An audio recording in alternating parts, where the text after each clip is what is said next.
네, 우리 다 함께 기도하심으로 하나님께 예배를 드리겠습니다. 기도하시겠습니다.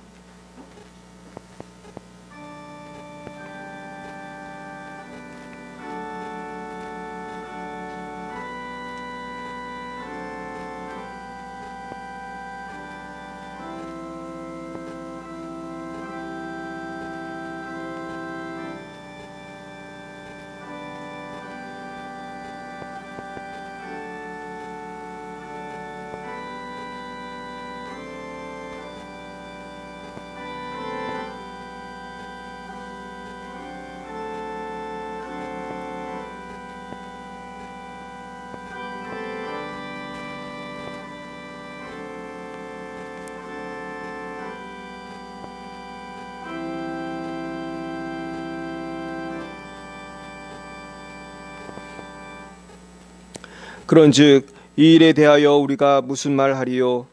만일 하나님이 우리를 위하시면 누가 우리를 대적하리요? 자기 아들을 아끼지 아니하시고 우리 모든 사람을 위하여 내주시니가 어찌 그 아들과 함께 모든 것을 우리에게 주시지 아니하겠느냐. 아멘.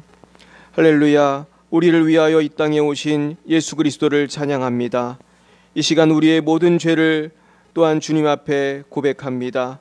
우리의 모든 죄를 십자가의 보혈로 씻어주시고 성령님 우리에게 오셔서 우리를 이 시간 새롭게 하여 주시고 우리를 진리의 말씀으로 인도하여 주시옵소서.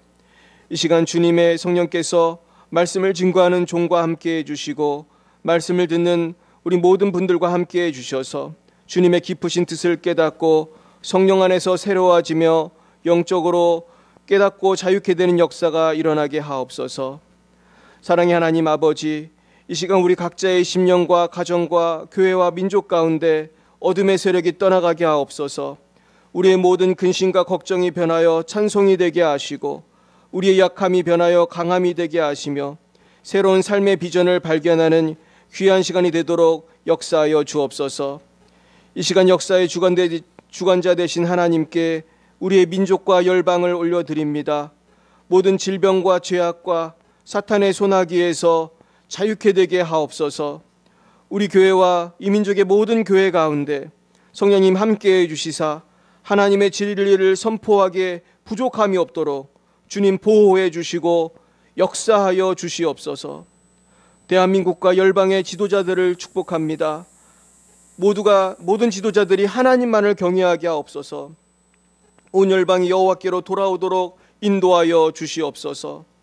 열방에서 복음을 증거하시는 모든 선교사님들을 지켜주시고 복음이 필요한 모든 민족이 주님께로 돌아오게 하옵소서. 주님, 이제 다음 주 목요일이면 수능입니다.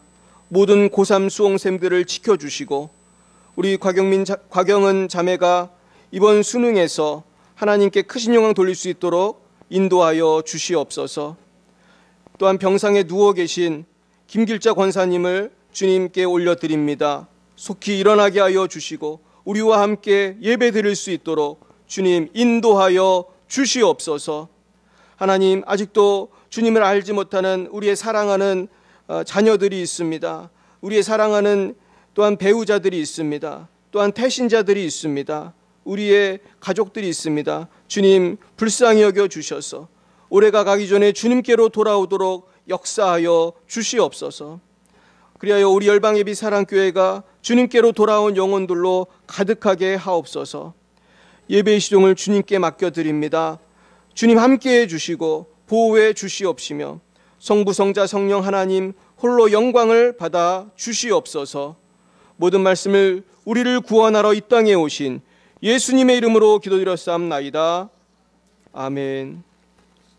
사도신경으로 우리의 신앙을 고백합니다. 나는 전능하신 아버지 하나님 전지의 창조주를 믿습니다. 나는 그의 유일하신 아들 우리 주 예수 그리스도를 믿습니다. 그는 성령으로 잉태되어 동정녀 마리아에게서 나시고 본디오 빌라도에게 고난을 받아 십자가에 못 박혀 죽으시고 장사된 지 사흘 만에 죽은 자 가운데서 다시 살아나셨으며 하늘에 오르시어 전능하신 아버지 하나님 우편에 앉아 계시다가 거기로부터 살아있는 자와 죽은 자를 심판하러 오십니다. 나는 성령을 믿으며 거룩한 공교회와 성도의 교제와 죄를 용서받는 것과 몸의 부활과 영생을 믿습니다. 아멘.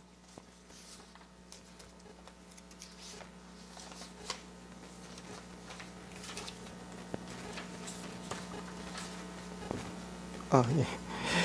네, 우리 성시교독은 교독문 115번입니다. 115번. 구주강림 첫 번째입니다.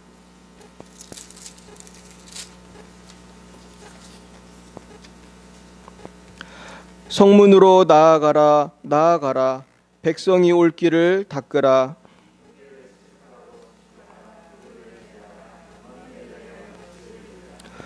여호와께서 땅끝까지 선포하시되 너희는 딸 시온에게 이르라. 보라, 내 구원이 이르렀느니라.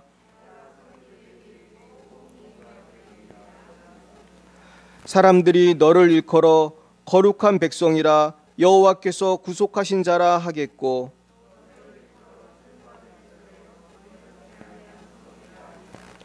선지자 이사야의 책에 쓴 바 광야에서 외치는 자의 소리가 있어 이르되,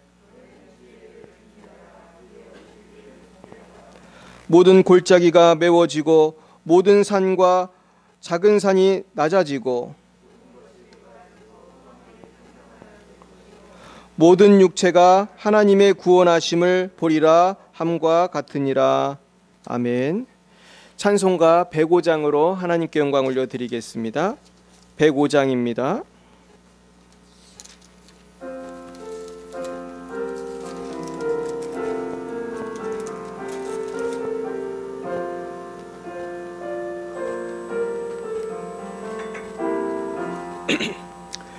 오랫동안 기다리던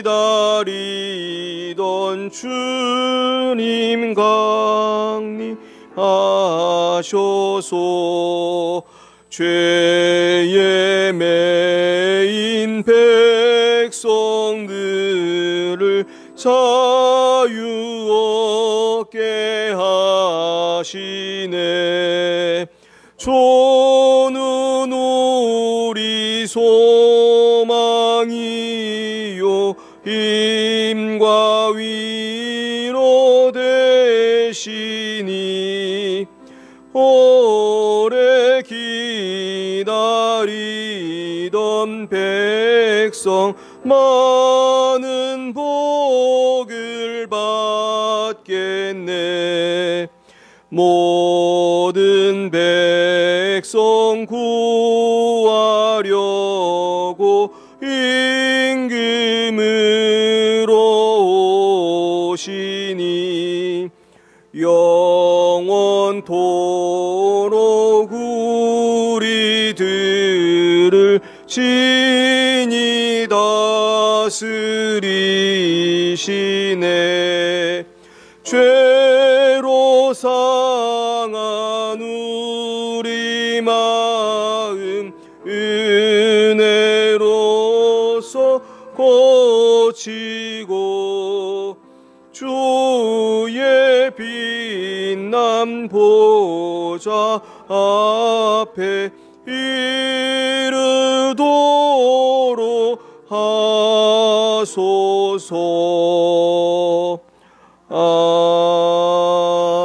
아멘. 오늘 하나님께서 우리에게 주신 말씀은 신약성경 로마서입니다. 로마서 5장과 8장 말씀을 우리가 한번 같이 읽겠습니다. 먼저 로마서 5장 6절부터 11절까지의 말씀을 함께 읽으시겠습니다. 로마서 5장 6절부터 11절입니다. 245페이지 로마서 5장 6절부터 11절까지 말씀을 교독하시겠습니다. 제가 6절을 먼저 받들어 읽겠습니다. 우리가 아직 연약할 때에 기약대로 그리스도께서 경건하지 않은 자를 위하여 죽으셨도다.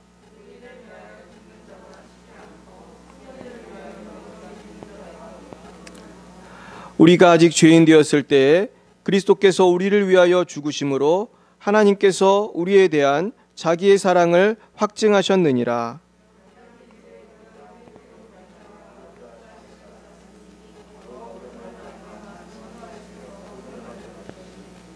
곧 우리가 원수 되었을 때에 그의 아들의 죽으심으로 말미암아 하나님과 화목하게 되었은즉 화목하게 된 자로서는 더욱 그의 살아나심으로 말미암아 구원을 받을 것이니라. 이제 우리로 화목하게 하신 우리 주 예수 그리스도로 말미암아 하나님 안에서 또한 즐거워하느니라. 아멘. 네, 우리 한 두 장 넘기셔서 8장 로마서 8장 31절 32절 두 절을 같이 함께 읽으시겠습니다. 시작. 그런즉 이 일에 대하여 우리가 무슨 말하리요? 만일 하나님이 우리를 위하시면 누가 우리를 대적하리요? 자기 아들을 아끼지 아니하시고 우리 모든 사람을 위하여 내주시니가 어찌 그 아들과 함께 모든 것을 우리에게 주시지 아니하겠느냐. 아멘. 우리 잠깐 기도하겠습니다. 사랑과 은혜가 충만하신 하나님 아버지, 참 감사합니다. 오늘도 귀한 말씀을 주셨사오매 아버지 말씀을 전할 때에 종은 십자가 뒤에 가리워 주시고 하나님의 살았고 운동력 있는 말씀만이 선포되게 하여 주시옵소서. 근심과 걱정과 어둠과 죄악과 사탄의 모든 괴계 가운데 눌려있는 영혼들이 있습니까? 주님, 예수 십자가의 보혈의 권능으로 자유케 되게 하여 주시고 주님의 진리의 말씀으로 우리가 참 자유와 평강을 영원토록 누리게 하옵소서. 모든 말씀을 예수님의 이름으로 기도드렸사옵나이다. 아멘. 오늘은 우리 무슨 날인지 아세요? 오늘은 대림절 첫 번째 주일입니다. 그래서 이제 한 4주만 지나면 이제 성탄절이 됩니다. 그래서 오늘은 오늘 본문 말씀을 중심으로 해서 우리 예수님의 이 땅에 오신 그 사랑에 대해서 우리가 다시 한번 묵상해보고 우리가 어떠한 삶을 살아야 할 것인지 깨달았으면 좋겠습니다. 우리가 살아가는 이 세상은 고난이 가득합니다. 그래서 불교에서는 이 세상을 뭐라고 했는지 아십니까? 이 땅을 고난의 바다, 그래서 고해라고 했습니다. 근데 불교에서 한 말이지만은 그 고해라는 표현이 어떻게 보면 굉장히 이 세상을 잘 표현한 것 중에 하나입니다. 그런데 우리 기독교에서는 이 고통이 많은 세상에서 슬퍼하며 눈물 지며 천국 갈 때만 기다리라고 한 것이 아니라 성경은 이 고통 많은 세상 가운데서도 어떻게 하라고 했죠? 항상 기뻐하고 휴지 말고 기도하고 범사에 감사하라고 하셨습니다. 그러면 우리가 이 고통 많은 세상 가운데 우리가 어떻게 해야지 이렇게 기뻐할 수 있을까? 어떻게 우리가 감사할 수 있을까? 오늘 우리가 생각해 봤으면 좋겠습니다. 저는 오늘 말씀을 묵상하면서 우리가 이 고통 많은 세상 가운데 방황하고 우리가 행복을 찾아서 헤매지만은 찾지 못하는 이유가 뭘까? 그 이유는 우리가 온전히 하나님의 사랑을 우리가 믿지 못하기 때문이라는 것을 알게 되었습니다. 우리가 하나님의 사랑에 대해서 온전히 믿지 못하고 온전히 신뢰하지 못하는 그것이 바로 죄라고 합니다. 그것이 죄의 시작입니다. 우리가 다 아시다시피 최초의 인간이 범죄한 것은요, 완벽한 하나님의 사랑을 의심한 데서부터 시작이 됐어요. 우리가 선악과라는 것이 무엇입니까? 하나님이 살게 한 그 에덴 동산은요, 완벽했습니다. 사실은 그곳에서는 아무것도 또 필요한 게 없었어요. 완벽하게 먹을 것이 있었고 옷도 필요가 없었어요. 그래서 당시 에덴 동산에서는 무슨 옷을 입고 다녔죠? 벌거벗고 다녔습니다. 그래서 아담과 하와가 아무 옷도 입지 않았어요. 그런데 해함도 없었고 추운 것도 없었어요. 그래서 제가 창조과학자들의 책을 읽어보면은 최초의 지구는 완벽한 기후가 있었다는 거예요. 완벽한 기후가 있어서 춥지도 않고 덥지도 않았대요. 최초의 지구에는 추위라는 게 없었대요. 왜냐하면 하나님께서 그렇게 완벽하게 따뜻한 온도를 주셨기 때문이에요. 그리고 그곳에는 성경에 보면 엉겅퀴도 없었고 거기에는 먹을 것이 가득 있었고 질병도 없었고 죄도 없었어요. 근데 인간은요, 얼마나 어리석은지 그 완벽한 천국 같은 곳에서도 죄를 짓더라고요. 불평이 정말 일도 없는 그 상황에서도 하나님의 사랑을 신뢰하지 못하고 뱀이 꼬시니까 선악과를 따먹는 거예요. 하나님이 그것만 하지 말라고 했는데 인간은 어떻습니까? 그것만 하지 말라면 어떡하죠? 그걸 꼭 해요. 그걸 꼭 해. 그래가지고 우리 옛날에 우리 곽선희 목사님 그런 얘기 많이 하셨습니다. 그 인간의 그 죄성이라는 거예요. 아이들한테 이거 절대로 하지 마. 그러면 그거 꼭 한다는 거예요. 근데 그것이 그러면서도 그분이 뭐라고 가르치냐면은 그러나 가정에 법은 있어야 돼요, 없어야 돼요? 있어야 된다는 거예요. 이게 가정교육의 시초라는 거예요. 하나님이 선악과를 따먹지 마 이렇게 한 것은 굉장히 중요하다는 거예요. 여러분, 법이 없으면은 공경도 없고 존경도 없고 존귀함도 없어요. 맞죠? 이 무법천지에서 선량한 시민이라는 게 있을 수 없잖아요. 그러나 법이 있을 때 선량한 시민이 있는 거예요. 지금은 그 선량한 임대인이 있죠. 선량한 임대인. 착한 임대인이라고 해야 되나? 지금 코로나가 있으니까 임대료를 깎아주는 그런 분들이 있잖아요. 저도 우리 임대료가 좀 비싸서 좀 깎고 싶어가지고 좀 알아봤는데 현행법에는 강제 조항이 없더라고요. 그러니까 우리 어려우니까 우리 국민들 위해서 좀 깎아줍시다 이러는 거지 사실은 당신 깎으세요 이렇게 못하는 거예요. 그래서 저도 그냥 기도만 하고 있으니까 좀 깎아주셨으면 좋겠는데, 근데 결국은 법이 있을 때 그 안에서 순종도 있고 존귀함이 있는 거예요. 그런데요, 사람은 얼마나 어리석은지 그렇게 죄를 짓고 결국은 어떻게 됐습니까? 에덴 동산에서 살았어요, 쫓겨났어요? 쫓겨났어요. 이 쫓겨나고 보니까 이제는 사는 게 어때요? 척박합니다. 이제 고생을 해야 돼요. 성경에 보니까 몸에서 땀이 나야지, 그죠? 남자들은 땀이 나게 일을 해야지 되고 여자들은 무슨 고통? 해산의 고통이 생겼대요. 그러니까 에덴 동산에 계속 있었으면은 해산의 고통이 없었던 거예요. 그러니까 그런 것들이 이제는 다 어려워졌어요. 그리고 엉겅퀴가 막 생기고 막 그랬습니다. 그래서 사람들은 근데 계속해서 에덴 동산에서 나온 다음에도 죄를 지면서 방황하는 거예요. 그래서 어떻게 하면 행복해지는지 모르고 방황해요. 근데 놀라운 것은 고대 기록에 보면은 가끔 사람들이 이 인생의 문제가 죄라는 걸 알았다는 기록이 있어요. 아주 재미있는 예를 하나 말씀드릴게요. 그 중에 하나는 잉카 문명에서 발견이 됐습니다. 여러분, 잉카 문명 기억하십니까? 아주 옛날 고대 문명인데요. 잉카 문명이 얼마나 놀라웠냐 하면은 지금도 그 잉카인들이 그 세운 그 건축 기술을 따라가지를 못한대요. 얼마나 그 돌과 돌 사이를 확실하게 시멘트도 없이 이렇게 붙였는지 종이 한 장도 안 들어간다는 거예요. 근데 이거를 지금도 이렇게 건축을 못해요. 그래가지고 어떤 사람은 외계인이 잉카 문명을 만들었다 이렇게 말할 정도로 아주 탁월한 문명이 있었습니다. 근데 잉카 문명에 어떤 놀라운 게 발견이 됐냐 하면요, 그 유적을 발견하다 보니까 잉카 문명의 사람들은 어느 날이 되면은 동네에서 잔치를 벌여요. 근데 그럴 때 누가 있냐면은 아주 핸섬하게 생긴 아주 청년 한 명을 뽑습니다. 그래서 이 청년한테 아주 일정 기간 아주 천국 같은 생활을 하도록 잘 먹이고 잘 해준대요. 그런 다음에 이 청년은 어떻게 할까요? 이 청년은 재물이 되는 거예요. 그리고 온 동네 사람들이 다 모여가지고 모인 자리에서 이 청년을 잡아요. 그래가지고 거기서 피가 나오면은 잉카인들은 그 피를 자기 몸에 묻히면서 내 죄를 사하여 달라고, 내 죄를 사하여 달라고 그렇게 신에게 제사를 드렸다는 그런 기록이, 그런 것을 발견했습니다. 근데 여러분, 그 청년이 아무리 잘생기고 건강하고 흠이 없는 외모를 가졌어도 그 청년의 피가 우리 죄를 사할 수 있을까요? 없습니다. 우리 교회도 지금 잘생긴 청년들이 있는데 아무리 잡아서 피를 흘려도 그냥 경찰에만 잡힙니다. 그거는 의미가 없어요. 왜냐하면 우리 모두는 뭐가 있기 때문에? 죄가 있어요. 우린 다 원죄가 있고 자범죄가 있어요. 그러니까 죄인은 그 죄인의 피는 다른 사람의 죄를 사할 수가 없는 거예요. 그러니까 예수님이 왜 성탄절에 왜 오셨는가? 그거는 죄 없는 인간이 필요했는데 죄 없는 인간은 이 세상에 있어요, 없어요?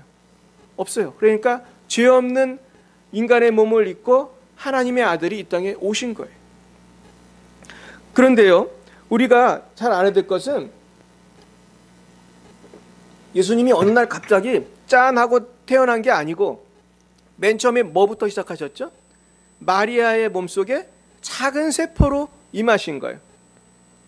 그러니까 예수님이 여러분 얼마나 겸손하게 오셨는지 아시겠죠? 우리는 사실 나는 겸손합니다, 나는 이만하면 예수 잘 믿습니다 그러지만은 예수님의 겸손을 우리는 도저히 흉내낼 수가 없어요. 높고 높은 하늘에 계신 하나님이, 성자 하나님이잖아요. 하나님이 인간의 모습으로 오셨는데 인간도 아니고 완전히 그 세포로 그 여인의 몸에서 몇 달을 크셨겠어요? 10달 정도 크셨겠죠. 그러고서 태어나신 거예요. 그러니까 예수님의 겸손은 정말 놀랍습니다. 그래서 어떤 분이 그렇게 표현하더라고요. 인간의 그 처음에 여자의 몸에 그 세포가 이렇게 시작이 될 때의 그 크기는 엠파이어 스테이트 빌딩에 사람이 서 있는 것과 같대요. 아주 조그만 거죠. 어마어마하게 작아지신 것입니다. 그러면서 하나님께서는 우리의 죄를 위해서 이 땅에 오셨어요. 그래서 오늘 본문 그 로마서 5장에 보시면 그 이유가 나와 있어요. 한번 다시 찾아볼까요? 로마서 5장에 보면 예수님이 왜 이 땅에 우리를 위해서 오셨는지가 잘 나와 있어요. 자, 5장 8절 읽어볼까요? 시작. 우리가 아직 죄인 되었을 때 그리스도께서 우리를 위하여 죽으심으로 하나님께서 우리에 대한 자기의 사랑을 확증하셨느니라. 그러니까 하나님이 내가 너희를 정말 사랑한다, 내가 너희를 사랑한다 아무리 말해도 우리가 알아듣지 못하니까 이제는 아들을 보내셔서 십자가에 죽게 하신 거예요. 사실 하나님이 인간에게 말씀하신 게 이게 처음은 아니죠. 모세도 보내셨고 엘리야도 보내셨고 뭐 홍해도 갈라서 보여주시고 권능을 보여주시고 막 우박도 보내주시고 근데 사람들이 회개하고 잘 믿었습니까? 계속 죄졌습니까? 계속해서 하나님을 믿지 않는 거예요. 그러니까 나중에는 그 아들까지 보내신 거예요. 그래서 내가 너를 사랑한다고 분명히 보내주신 것입니다. 그러면서 예수님께서는 우리를 구원하기 위해서 이 땅에 사랑으로 오셨어요. 빛으로 오셨어요. 그래서 저는 오늘 말씀을 준비하면서 예수님께서 이 땅에 오신 성탄은 분명한 사명이 있으셨다. 그건 무엇이죠? 저와 여러분을 구원하기 위해서, 우리에게 영생을 주시기 위해서, 또한 우리가 이 땅에서 하나님과 교제하면서 하나님과 화목하기 위해서 화목제로 오신 것입니다. 그럼 여러분, 우리는 왜 이 땅에 태어났을까요? 예수님은 우리를 화목하기 위해서 태어났는데 여기 계신 저와 여러분은 이 땅에 왜 태어났죠? 이 땅에 이렇게 문제가 많고 고난이 많고 죄가 많은데 안 태어났으면 그냥 오히려 몰랐을 텐데, 그죠? 이 고통을 몰랐을 텐데 왜 하나님 우리를 이 힘든 땅에 태어나게 하셨을까요, 여러분? 그것은 이 땅에 태어난 모든 생명은 하나님이 주신 미션, 사명이 있기 때문인 줄로 믿으시길 축원합니다. 여러분과 저는 다 사명이 있어요. 그래서 여러분, 이 세상에 있는 모든 생명은 다 사명이 있어요. 풀 한 포기도 사명이 있어요. 하물며 인간의 모든 생명은 다 사명이 있습니다. 그래서 거듭 말씀드리지만 낙태는 잘못된 거예요. 이 세상에 잘못 임신된 애는 없어요. 인간은 실수해서 잘못 임신됐다고 말하지만은 하나님이 보실 때는 잘못 태어난 인생이 있어요, 없어요? 다 뜻이 있는 거예요. 여러분, 장애인도 하나님이 실수로 태어나게 하셨나요? 뜻이 있으신 거예요. 우리 멀른 캐로도스 목사님 책에 보니까 어떤 아이가 있었냐면은 양쪽 손에 손가락이 하나밖에 없는 애가 있대요. 그리고 발가락도 하나.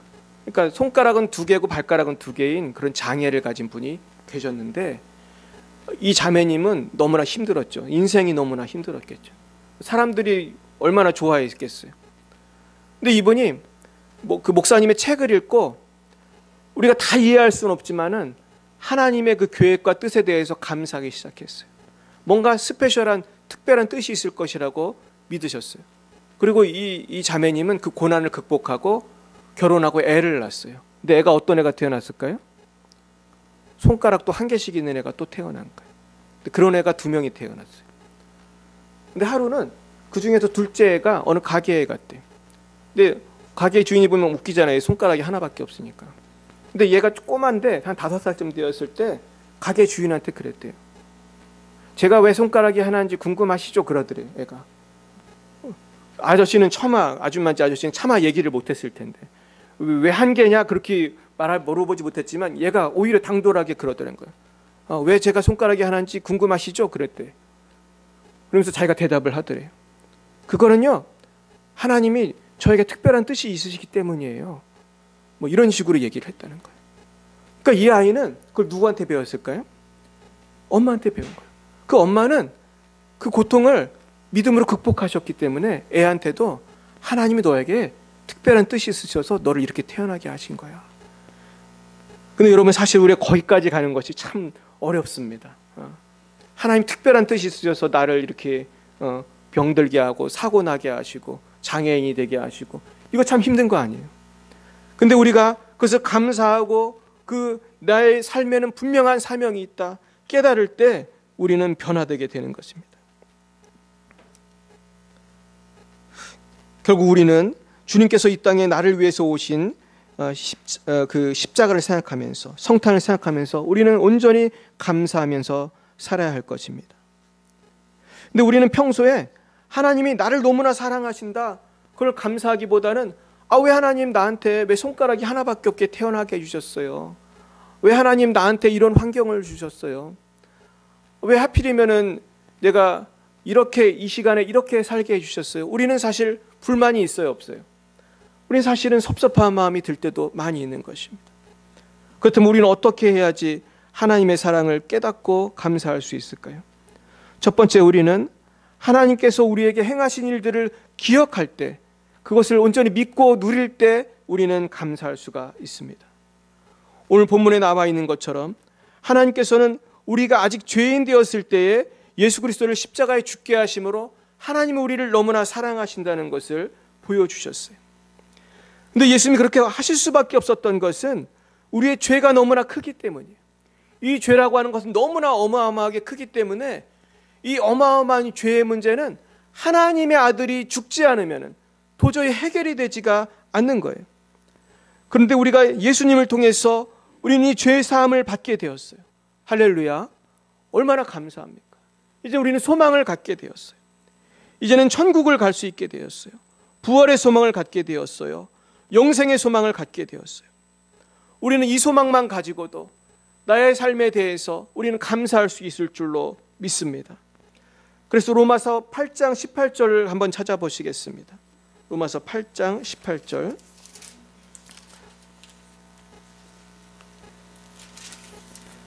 우리 한번 읽어보겠습니다. 8장 18절입니다. 시작. 생각하건대 현재의 고난은 장차 우리에게 나타날 영광과 비교할 수 없도다. 아멘. 우리가요, 어떤 소설을 읽거나 영화를 볼 때 주인공이 어려움을 당해도 그 영화 보면서 낙심하는 사람 별로 없습니다. 왜 그렇죠? 우리는 영화 끝에는 분명히 해피엔딩이 될 거라는 것을 믿기 때문이에요. 근데 여러분, 우리의 삶은 해피엔딩인 줄 믿으시길 축원합니다. 성경은 놀랍게도 우리 창세기에는 이 인류의 시초를 말씀했지만 요한계시록에는 인류의 끝을 말씀하고 있어요. 하나님께서는 저와 여러분의 마지막이 어떻게 될 것을 이미 말씀하셨어요. 여러분, 우리는 마지막이 어떻게 됩니까, 여러분? 우리는 부활하는 줄 믿으시길 축원합니다. 우리는 영원한 천국에서 주님과 거할 줄 믿으시길 축원합니다. 이제 이거를 종말론으로 말씀하면은 참 정리를 해보겠습니다. 일단 사람이 죽으면 어디를 갑니까? 일단 사람이 죽으면은 오늘 당장 우리가 뭐 교통사고나 더 죽거나 그러면은 우리의 영혼이 어딜 가죠? 천국을 갑니다. 근데 천국에만 계속 있는 게 아니에요. 사실은 이제 부활을 이해하려면은 예수님이 재림할 때 천국에 있던 우리는 예수님과 함께 어디를 오죠? 이 땅에 오는 거예요. 그러면서 그때 이 땅에 오면서 우리의 그 육신이 부활을 하는 것이죠. 부활해서 이제 공중에서 주님을 만나고 이제 어린 양의 혼인 잔치가 있고 예수님이 이 땅에 완전히 그 백보자 심판을 하러 예수님이 왕으로 오실 때 이제 최후의 심판이 이제 그때 있는 거예요. 그러면서 우리 부활한 주님의 성도들은 새 예루살렘이 이 땅에 임했을 때 이제 이 땅에서 영원한 하나님의 나라에서 우리가 영원히 기뻐하는 그러한 삶이 이제 시작이 되는 거예요. 그리고 이제 예수를 믿지 않는 분들은 이제 일단 딱 죽으면은 지옥을 갑니다. 근데 지옥은 사실은 영원히 그 지옥에 있는 것이 아니라 나중에 주님이 이 땅에 재림하실 때 그분들도 부활을 해요. 근데 그분들은 영원한 기쁨의 부활이 아니라 무슨 부활이죠? 영벌에 처하는 부활을 해요. 그래서 그곳에서 심판을 받아서 불못으로, 영원한 불못으로 가요.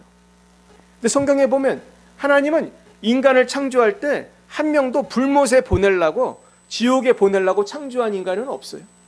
원래 그 지옥과 불못은 누구를 위한 것이죠? 마귀를 위한 거예요. 여기는 타락한 천사 마귀를 위한 곳이에요. 근데 문제는 우리가 줄을 잘 서야 된다고 하잖아요. 예수님을 따라가던 사람은 영원한 천국에 가지만은 마귀를 따라가던 사람은 영원한 어디를 가요? 지옥을 가는 거예요. 그러므로 우리는 이것만을 가지고도 우리는 지금은 비록 어렵지만은 반드시 나는 영원한 천국에서 복락을 누릴 것을 믿고 감사하시기를 축원합니다. 그래서 여러분, 우리가 어떤 사람이 1,000억이 있는데 1,000원을 잃어버렸다고 낙심하지 않습니다. 혹시 낙심할 수도 있는데 그건 굉장히 어려운 일입니다. 왜냐하면 나는 1,000억이 있으니까. 그러니까 우리 천국이 있는 사람은 세상에 여하한 일이 있어도 낙심하면 됩니까? 안 됩니까? 낙심할 필요가 없어요. 우리한테 원수 마귀는 자꾸 낙심케 하고 나중엔 자살하게 만들어요. 요즘에도 얼마나 많은 사람이 자살을 하는지 몰라요. 근데 사실 우리도 살다 보면은 낙심하고 힘든 마음이 들 때가 있잖아요. 근데 우리는 결코 낙심하지 말아야 돼요. 왜냐하면 우리는 영원한 생명을 이미 가졌기 때문이에요. 믿으시길 축원합니다. 그래서 이걸 이제 누리면서 살아야 되는데 우리가 이걸 누리는 것이 간단하지가 않은 거예요. 하나님께 약속하셨지만, 성경에 약속하셨지만 이것이 우리가 잘 믿어지면 잘 믿어지겠지만은 이 믿음이 투철하지 않으면은 그걸 잘 누리지를 못해요. 근데 오늘 이것을 누리는 방법을 오늘 말씀을 드리려고 해요. 우리가 어떻게 하면 누릴 수 있을 것인가? 그런데 오늘 성경을 한번 좀 찾아보겠습니다. 요한계시록에 보면은 이 하나님의 사랑을 잘 누리지 못한 교회가 2개가 나와요. 우리 한번 요한계시록 2장을 찾아보겠습니다.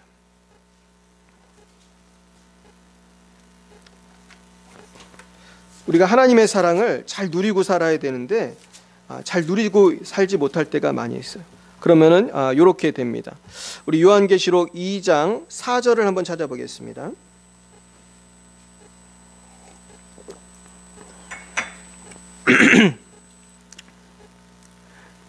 네, 3절부터 한번 제가 읽어드릴게요. 우리 같이 읽겠습니다. 시작. 또 내가 참고 내 이름을 위하여 견디고 게으르지 아니한 것을 아노라. 그러나 너를 책망할 것이 있나니 너의 처음 사랑을 버렸느니라. 그러므로 어디서 떨어졌는지를 생각하고 회개하여 처음의 길을 가지라. 만일 그리하지 아니하고 회개하지 아니하면 내가 네게 가서 네 촛대를 그 자리에서 옮기리라. 아멘. 우리가 왜 천국의 기쁨을 누리고 살지 못하냐면요, 우리가 첫사랑을 버렸기 때문이에요. 다시 말해서 우리가 뭔가 범죄하고 넘어졌기 때문이에요. 우리가 예수님을 처음 만나고 은혜를 받으면요, 기쁨이 충만합니다. 그러면서 웬만한 어려움을 다 이길 수가 있어요. 그런데 우리가 살면서 우리 마음 가운데 사탄의 유혹이 들어와서 범죄하게 되면은 내가 열심히 신앙생활을 하다가도 내가 첫사랑이 자꾸 식어지게 돼요. 그러면서 우리가 성령의 기쁨이 사라지게 되는 것입니다. 그러므로 우리가 천국의 기쁨이 사라지고 내가 뭔가 신앙생활의 기쁨이 사라졌다는 것은 내가 뭔가 어떤 문제가 있는 거예요? 죄가 있는 거예요. 뭔가 하나님께 회개해야 되는 죄가 있는 거예요. 그것을 빨리 깨닫으시길 축원합니다. 그래가지고요, 내가 잘 뭔지 모르고 짓던 죄가 있을 때 이걸 깨달아가지고 회개를 하면요, 얼마나 기쁜지 몰라요. 하나님 주시는 놀라운 기쁨이 있어요. 제가 어느 집회에 가서 은혜를 받았는데 거기 온 목사님들이 간증을 많이 하셨어요. 근데 그 목사님들이 간증을 하는 거를 종합해 보면은 내가 성령의 은혜를 받고 나서 내 삶이 변화가 되고 나니까 너무나 기쁨이 충만하다는 거예요. 그러면서 거기 계신 목사님, 사모님들이 이제 자기들이 이제는 신혼인 것 같다, 그런 얘기를 많이 해요.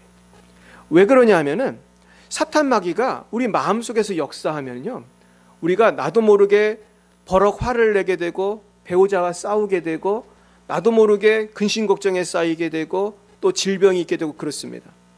근데 우리가 성령이 충만해서 사탄 마귀를 몰아내고 내 마음 가운데 그 죄악된 뿌리들이 사라지고 그러면요, 내 안에 성령이 충만해져서 기쁨이 회복이 되는 줄 믿으시길 축원합니다. 그래서 우리는 사실은 더 깊이 들어가면은 죄를 회개하고 성령의 충만을 받아서 사탄을 물리쳐야 돼요. 그래서 바이러스처럼 사탄은요, 믿는 자들 속에서도 숨어 있어요. 내가 그거를 예전에 이번에 은혜를 받았어요. 제가 집회에 가서 또 말씀 가운데 깨달은 게 있어요. 우리는 내가 완벽한 것 같지만 완벽해요, 안 완벽해요? 안 완벽해요. 이 증거가 뭐냐 하면은 내가 예수를 믿었잖아요. 그럼 너무너무 행복해야 되잖아요. 근데 꼭 그렇기만 해요? 뭔가 이렇게 거스리는 게 있어요. 거스리는 게 누구나 있을까요? 대부분 다 있어요. 이 거스리는 게 뭐냐 하면은요, 이게 사실은 죄고요. 그리고 우리 가운데 몰래 잠입한 간첩 같은 사탄의 역사예요. 그런 사탄의 역사가 누구에게나 있어요. 근데 이걸 이제 다 물리치면 이제 깨끗해지는데, 사람마다 몸에 질병 없는 사람이 없듯이 영적인 문제가 없는 사람이 있어요, 없어요? 목사도 있어요. 저도 그런 게 크고 작은 게 있었어요. 뭐 지금도 아마 나도 모르는 게 있을지도 몰라요.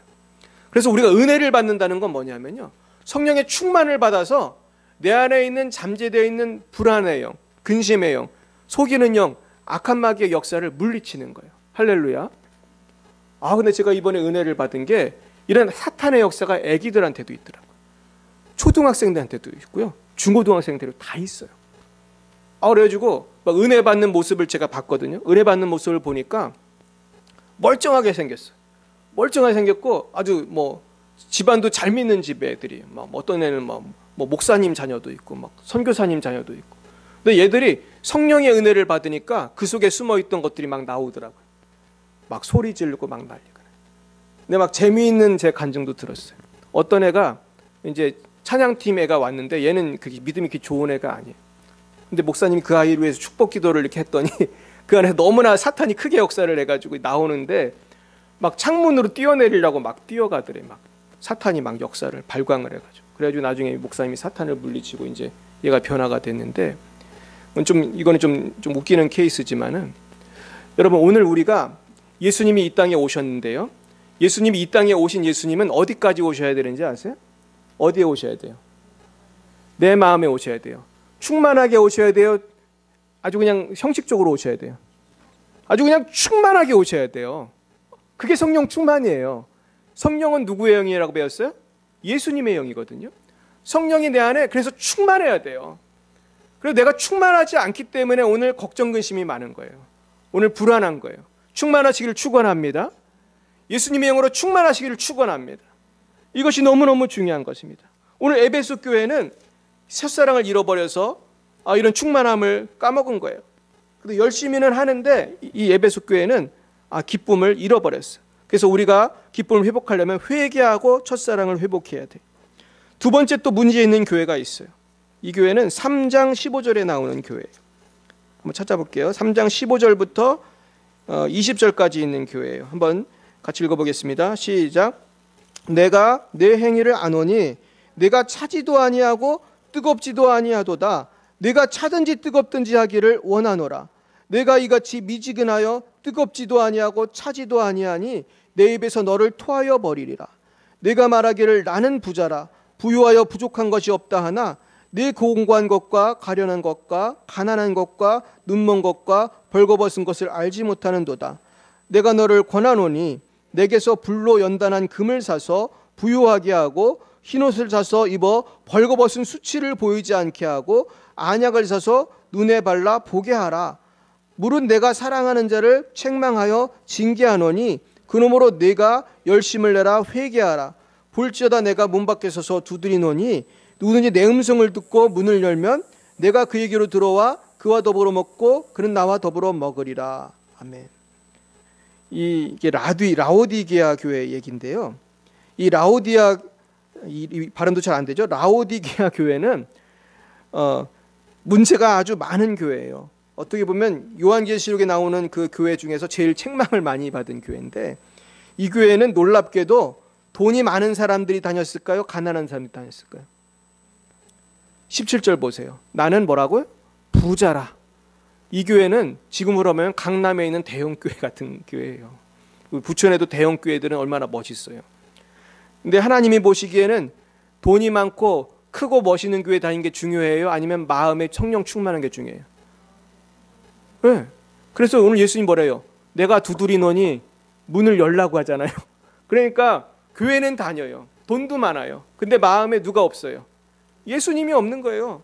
충만하지 않은 거예요. 어쩌면 이 사람들은 그냥 믿습니다 하고 교회는 다니는 사람들이에요. 교회니까 어쨌든. 그랬는데 이분들의 신앙이 어땠어요? 뜨거웠어요? 차가웠어요? 미지근하여 뜨겁지도 아니하고 차지도 아니하니 내가 어떻게 한대요? 입에서 토하여 버리래라. 요즘에 이런 교인들 있어요? 많아요? 뭐 있는 정도가 아니고 많아요. 그래서 저도 옛날에 대형 교회에서 부교육자 생활 많이 했어요. 그래서 하루는 제가 아는 선배는 아니죠. 동기인데 저보다 나 많은 그 전도사님이 그러더라고요. 야, 너는 왜 맨날 큰 교회에서 일하냐? 그러더라고요. 근데 지금 그 당시에 제가 돌이켜 보니까 제가 일했던 교회가 거의 다 대형 교회였어요. 근데 제가 정말 한 번 있었던 교회는 몇만 명 모이는 교회에서도 있었어요. 겉으로 보면 얼마나 멋있는지 몰라요. 물론 그 교회 좋은 교회였어요. 하지만 여러분, 교회가 크다는 것이 중요한 거예요? 내가 잘 믿는 게 중요한 거예요? 내가 큰 교회 가보니까 문제점이 있더라고요. 어떤 문제점이 있냐면요, 저도 큰 교회에서 목회를 해봤는데 성도들 관리가 잘 안 돼요. 솔직히 누구나 다 인정하는 거예요. 왜냐하면 너무 많으니까 누가 교인인지도 몰라요. 심지어 교인들이 내가 누군지도 몰라요. 제가 그 교회 전도사로 있었는데, 제가 청년부 전도사로 있었거든요. 근데 청년들이 내가 청년인 줄 알아요. 그때는 정말 청년이었거든요. 결혼도 안 했고. 그때는 제가 굉장히 젊었습니다. 그러니까 뭐 진짜 이렇게 뭐 제가 청년하고 결혼도 할 수 있을 정도로 상당히 그 위험한 상황들이 있었는데, 이게 그래서 막 쉽지 않아요. 그러니까 청년 목회하는 게 쉽지 않은데, 근데 문제는 그곳에 이제 훌륭한 분도 다니고 믿음이 없는 분도 다니는데, 사람들은 자꾸 어떤 교회를 가요? 요즘에 크고 멋있는 교회를 가죠. 그리고 특별히 뭐 목사님들 뭐 이렇게 스타성 목사님들 있잖아요. 막 그냥 우리가 뭐 가수 좋아하듯이. 근데 이게 좋은 것만은 아니라는 거예요. 이 흐름이. 제가 이 흐름을 보니까 여기에는 허수가 많고 거품이 많아요. 거기에 가면 신앙생활하는 게 편안해요, 어려워요? 편안해요. 왔는지 안 왔는지 뭐 헌금하세요, 봉사하세요, 뭐 우리 수련회 때 사람이 필요해요. 말하는 사람이 있어요, 없어요? 몰라요. 목사님도 나를 모르고 나도 목사님도 모르고. 얼마나 편안한지 몰라요. 그리고 뭐 주차장도 잘 돼 있고, 그런 교회 가면 막 식당에서 맛있는 것도 팔고, 뭐 얼마나 아름다운지 몰라요. 근데 그게 전부가 아니더라고요. 오늘 라우디게아 교회 보세요. 나는 부자라. 심지어 뭐라고 그랬어요? 부요하여 부족한 것이 없다. 그래, 부족한 것이 없다. 얼마나 이 사람 돈이 많은 사람들인지. 근데 주님이 뭐라고 하십니까? 내 곤고한 것, 가련한 것, 가난한 것. 이게 뭐예요? 영적으로 보니까 비참한 거예요. 또 지난번에 제가 말씀드린 신성정 목사님이 지옥에 갔더니 누가 있었다는 거예요? 큰 교회, 아주 큰 교회 목사님이 지옥에 와 계시더라는 거예요. 물론 큰 교회 목사님이 다 지옥 간다는 뜻은 아닙니다. 그럴 수도 있다는 거예요, 없다는 거예요? 여기 있는 저도 그렇게 조심해야 돼요. 우리는 다 예수를 잘 믿어야 돼요. 겉모습이 중요하잖아요. 내 내면에 성령이 충만해야 돼. 그래야 행복할 줄 믿습니다. 결국 우리가 신앙의 본질을 자꾸 잃고 있는 시대를 살고 있어요. 저도 개척교회를 해보니까 개척교회에 전도하면 잘 나와요, 안 나와요? 안 나와요. 뭐 왔던 분도 딴 교회를 가요. 이게 현실이에요. 왜냐하면 사람은 다 뭐가 있기 때문에? 다 눈이 있기 때문에 보이는 것에 혹하게 되는 거예요. 그러나 우리는 영의 눈을 봐야 돼요. 그래서 여기 18절에 보면 이런 말이 있어요. 안약을 사서 눈에 발라 보게 하라. 영안을 뜨라는 거예요. 안약을 발라 여러분 봐야 돼요. 여러분들 영안이 뜨시길 바랍니다. 여러분 돈 많은 사람 너무 부러워하지 마세요. 별거 아닙니다, 여러분. 별거 아니에요. 옛날에 김도호 목사님 그러더라고요. 돈 많은 사람은 별거 아닙니다, 그러더라고요. 별 도움 안 됩니다. 그분이 얼마나 많은 부자들을 만났겠어요. 근데 여러분, 돈 많은 것 정말 별거 아닙니다. 물론 돈을 많이 버시길 축복합니다. 그러나 돈 많은 거에 너무 목숨 거실 필요가 없어요. 별거 아닙니다. 왜냐하면 참된 행복은 성령이 주시기 때문인 줄 믿으시길 축원합니다. 그래서 우리는 어떻게 돼야 되냐? 3장 8절을 좀 찾아보겠습니다. 우리의 모델이 되는 교회가 나옵니다. 3장 8절. 요한계시록 3장 8절. 우리 8절부터 12절까지 한번 보겠습니다. 시작. 볼지어다 내가 내 앞에 열린 문을 두었으되 능히 닫을 사람이 없으리라. 내가 내 행위를 아노니 내가 작은 능력을 가지고서도 내 말을 지키며 내 이름을 배반하지 아니하였도다. 보라, 사탄의 회당 곧 자칭 유대인이라 하나 그렇지 아니하고 거짓말하는 자들 중에서 며칠 내게 주어 그들로 와서 내 발 앞에 절하게 하고 내가 너를 사랑하는 줄을 알게 하리라. 네가 나의 인내의 말씀을 지켰은즉 내가 또한 너를 지켜 시험의 때를 면하게 하리니 이는 장차 온 세상에 임하여 땅에 거하는 자들을 시험할 때라. 내가 속히 오리니 내가 가진 것을 굳게 잡아 아무도 내 면류관을 빼앗기지 못하게 하라. 이기는 자는 내 하나님 성전에 기둥이 되게 하리니 그가 결코 다시 나가지 아니하리라.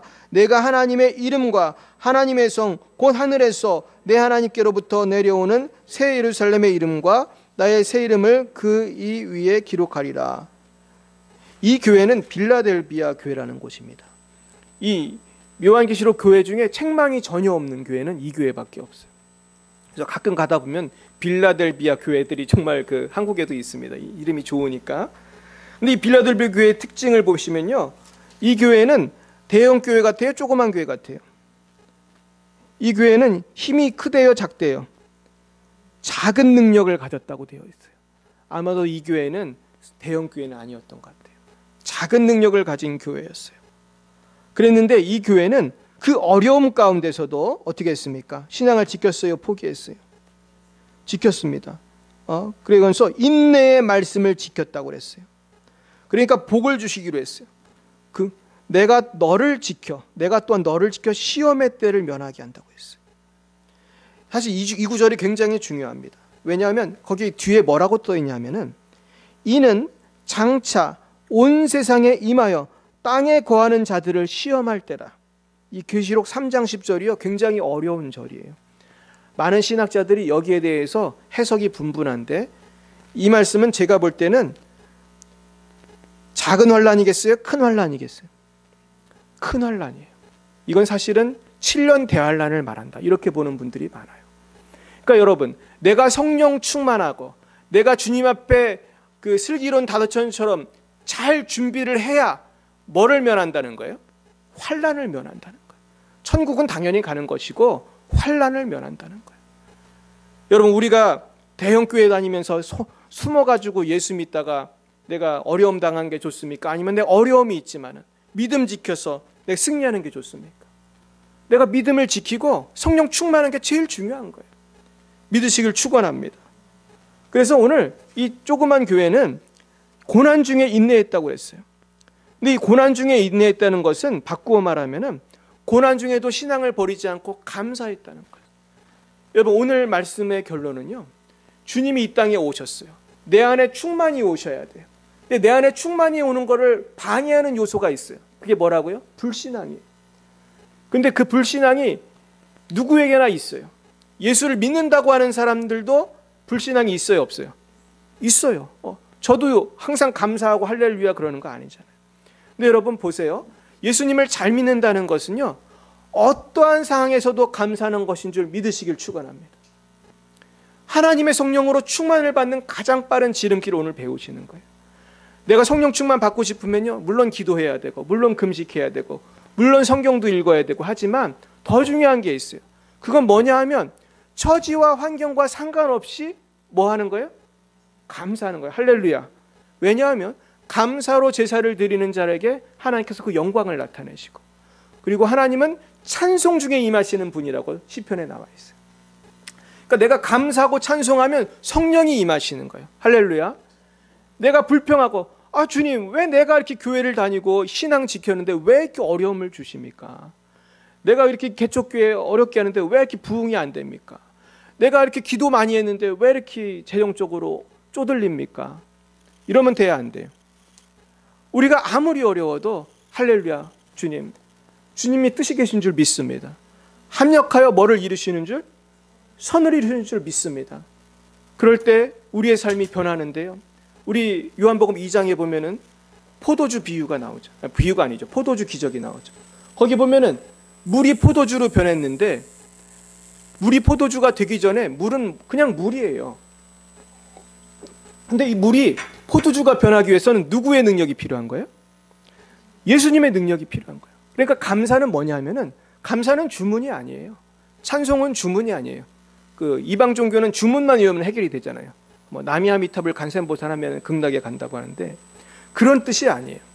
감사와 찬송은 하나님의 성령이 임하시고 예수님이 일하실 수 있도록 나의 마음을 여는 거예요. 할렐루야. 내가 축복의 통로가 되는 거예요. 근데 내가 축복의 통로가 돼야 되는데 이거를 자꾸 누가 막고 있어요? 내가 막는 거예요. 내가 불신앙으로, 불평으로, 불만으로 도저히 이건 못 참겠다. 너무너무 화가 난다. 저도 그런 게 많이 있었어요. 저도 여러분 잘 아시잖아요. 저도 죄인입니다. 그래가지고 막 억울하다. 정말 내가 정말 너무너무 억울하다. 그런 게 사실 많이 있었어요. 그런데 하나님께 감사를 하라는 말씀, 그 목사님 책을 읽고 제가 감사하기 시작했어요. 그러니까요, 놀라운 것이 일단은 맨 처음에 내 마음이 편해지더라고요. 할렐루야. 여러분도 한번 해보시기 바랍니다. 한번 이번 주에 한번 감사 기도를 많이 해보시기 바라요.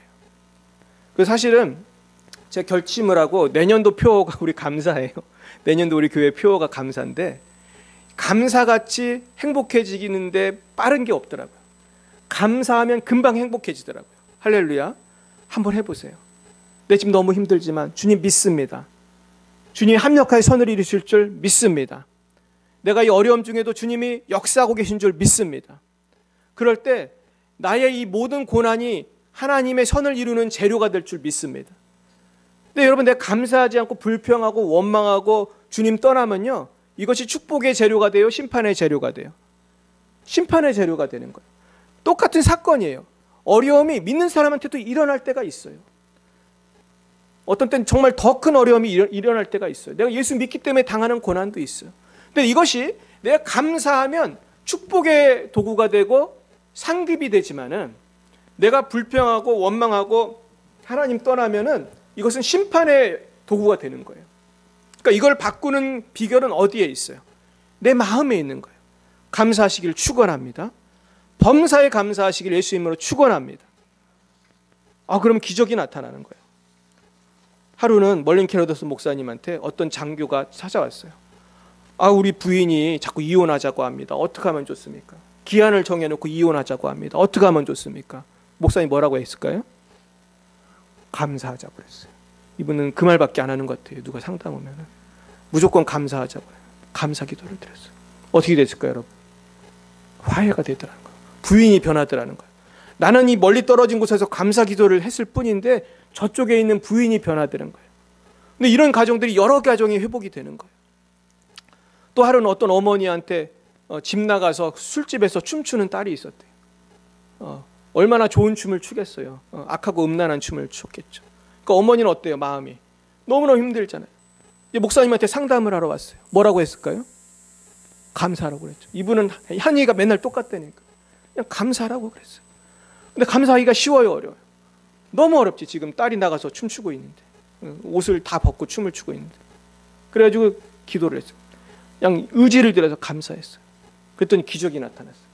하루는 딸이 그날도 스테이지에서 춤을 추고 있었어요. 술집에서 춤을 추고 있는데 갑자기 문이 확 열리면서 어떤 남자가 들어와서 그러더래요. 예수님은 당신을 진심으로 사랑하십니다. 그러더래요.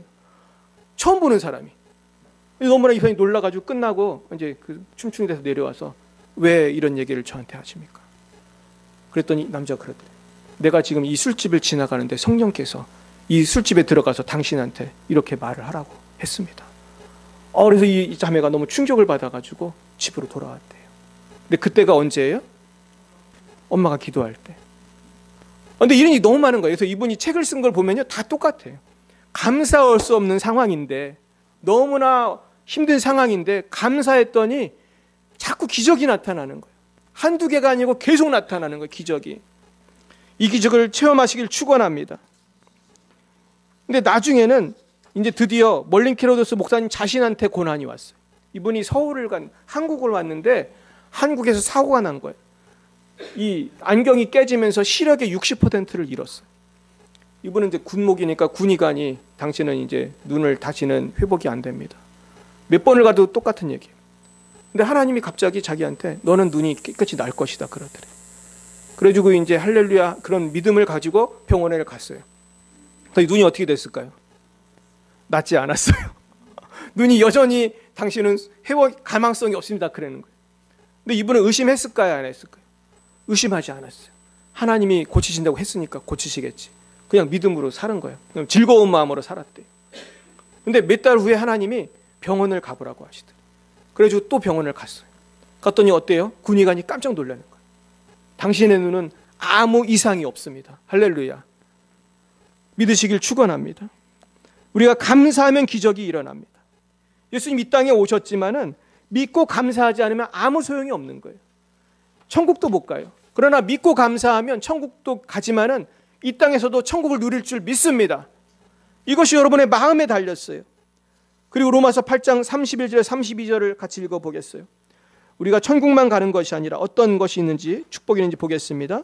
시작. 그런즉 이 일에 대하여 우리가 무슨 말하리요? 만일 하나님이 우리를 위하시면 누가 우리를 대적하리요? 32절 시작. 자기 아들을 아끼지 아니하시고 우리 모든 사람을 위하여 내주시니까 어찌 그 아들과 함께 모든 것을 우리에게 주시지 아니하겠느냐. 그렇습니다. 인간에게는 영혼의 문제와 육체의 문제가 다 있어요. 근데 이것을 다 예수님은 완벽하게 해결하신 줄 믿으시길 축원합니다.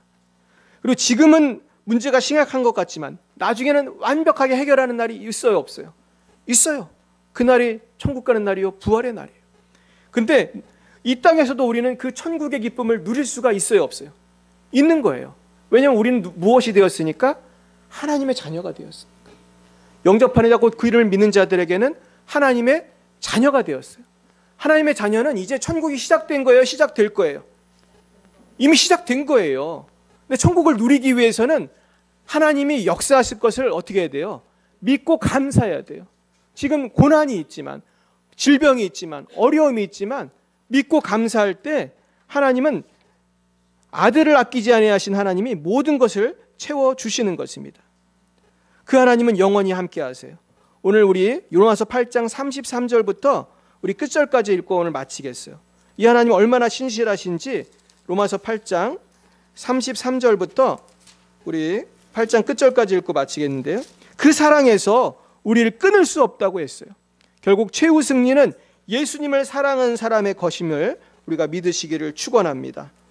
우리 8장 33절부터 39절까지 말씀 우리 한번 같이 읽고 오늘 말씀을 정리하겠습니다. 시작. 누가 능히 하나님께서 택하신 자들을 고발하리요?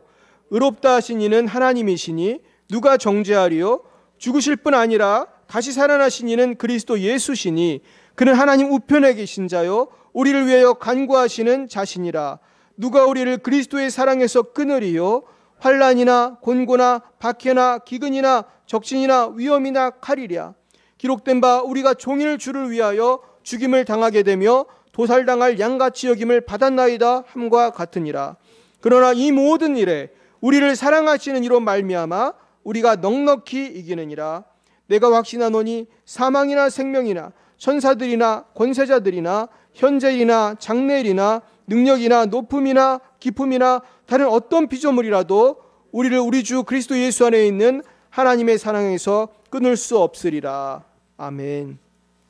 이 하나님의 사랑을 온전히 믿으시고 항상 기뻐하고 쉬지 말고 기도하고 범사에 감사하시기를 예수님의 이름으로 축원드립니다. 기도하겠습니다. 사랑과 은혜가 충만하신 하나님 감사합니다. 우리를 위하여 예수님을 보내주시고 우리에게 너무나 귀한 영생과 새로운 삶을 주시니 너무나 감사합니다.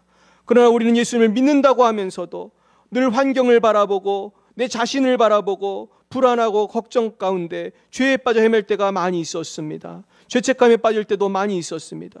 주여 우리를 용서해 주시고 성령으로 새롭게 하여 주셔서 초심을 회복하고 열심을 회복하고 저천성을 향하여 달려가도록 역사해 주시옵소서. 우리의 영생과 행복을 위하여 우리의 죄사함을 위하여 우리의 거룩함을 위하여 이 땅에 오신 주님의 크신 사랑에 감격하여 우리의 삶을 주님께 드리고 주님이 원하시는 거룩하고 복된 인생, 열매 맺는 인생을 살아갈 수 있도록 주여 우리의 시선을 주님께 고정하게 하시고 이 일을 위하여 항상 기뻐하고 쉬지 말고 기도하고 어떤 일이 있어도 범사에 감사하는 우리 모두가 되게 하옵소서. 예수님의 이름으로 기도하옵나이다. 아멘. 드려진 예물을 위해 기도하겠습니다. 사랑의 주님, 감사합니다. 주께서 우리를 구원해 주신 것도 감사한데 우리에게 일용할 양식과 필요한 물질을 주심을 감사드리며 주님께 이 예물을 바칩니다. 이 예물 받으시고 하나님 홀로 영광 받아 주시오며, 아버지, 물질적으로 어려움 당하는 분들 계십니까? 주님 채워주시고 주님께서 늘 성령 충만케 하여 주시옵소서. 각 가정에 주님 은혜로 역사하여 주옵소서. 예수님 이름으로 기도드렸습니다. 아멘. 네, 오늘 대림절 첫 번째 주일입니다. 우리가 올해가 가기 전에 한 영혼을 주님께 인도하시기를 간절히 축원드립니다. 그리고 이제 25일에 세례식이 있을 예정입니다. 우리 세례 받기 원하시는 분은 저에게 신청해 주시기를 바랍니다. 그리고 우리 12월 3일이 무슨 날이죠? 네, 우리 수능입니다. 우리 생각나시는 대로 우리 영은이 위해서 기도해 주시길 부탁을 드리겠습니다. 그리고 우리 여기 예쁜 그림이 걸려 있는데, 이 그림은 우리 김희숙 권사님이 이렇게 예쁘게 그리시고 액자까지 다 하셔서 우리에게 기증해 주셨어요. 그래서 우리 권사님이 12월 23일인가요? 한 6일 동안 그 우리 전시회가 있어요. 우리 어울마당, 여울마당, 송내동에. 그래서 우리 또 권사님 위해서도 기도해 주셨으면 좋겠습니다. 네. 그래, 우리 이제 코로나가 있어서 우리가 오후 모임을 못 합니다. 그래서 이제 끝날 건데 우리 옆에 분에게 인사하고 우리 한 주간도 승리하십시오. 한번 인사하겠습니다. 한 주간도 승리하십시오. 네, 그리고 우리 김현순 집사님 잠깐 뒤에 나오셨는데 잠깐 일어나시면 우리 박수하겠습니다. 우리 교회 이제 새롭게 등록하셨습니다. 할렐루야. 네, 감사합니다. 정말 이 박수를 굉장히 오랜만에 친 거예요, 우리가. 그죠? 우리 교회에 나오셔서 하나님의 크신 복이 임하시길 축복합니다. 우리 이제 간 가족이 되었으니까 우리가 매일매일 기도해 주시면 감사하겠습니다. 우리 결단의 찬송 부르시고 우리 오늘 기도로서 마치겠습니다. 너 어디 가든지.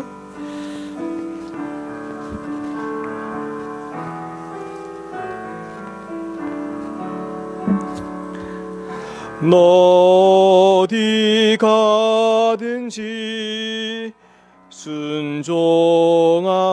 너 어디 있든지, 너 어디 있든지 충성하라. 충성하라. 주 너의 하나님, 주 너의 하나님, 왕 되신 주, 왕 되신 주, 영원히 주님만 사랑하라. 영원히 주님만 사랑하라. 나 어디 가든지 순종하리. 나 어디 가든지 순종하리. 나 어디 있든지 충성하리.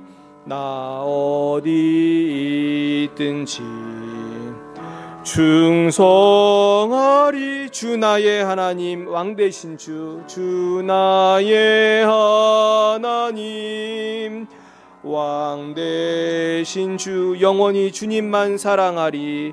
영원히 주님만 사랑하리.